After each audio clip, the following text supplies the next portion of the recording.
Friends, வாங்க chicken gravy செய்கிறது எப்படின்னு பார்க்கலாம். வெங்காயம், இஞ்சி பூண்டு பேஸ்ட்டு, தக்காளி, தனியாத்தூள், மிளகாத்தூள், கரம் மசாலா, சிக்கன் மசாலா, பச்சை மிளகா, மல்லித்தலை, தேவையான அளவுக்கு ஆயிலு.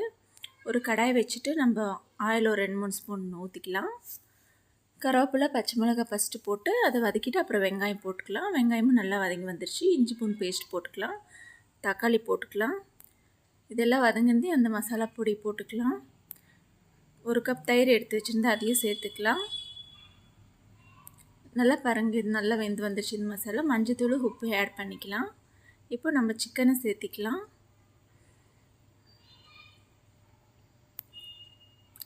நல்லா மிக்ஸ் பண்ணிவிட்டு வச்சு மூடிடலாம்.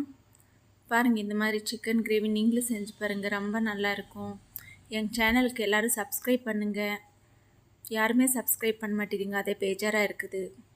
நெக்ஸ்ட் வீடியோ போடணுன்னா நம்மளுக்கு கொஞ்சம் சப்ஸ்கிரைபர் நிறைய பேர் இருந்தால் தானே ஒரு மோட்டிவேஷனாக இருக்கும். பாருங்கள் ஃப்ரெண்ட்ஸ், செஞ்சு பார்த்துட்டு சாப்பிட்டுட்டு நல்லா இருந்துச்சுன்னா லைக் பண்ணுங்கள், ஷேர் பண்ணுங்கள். மறக்காமல் எங்கள் சேனலுக்கு சப்ஸ்கிரைப் பண்ணுங்கள். தேங்க்யூ ஃபார் வாட்சிங்.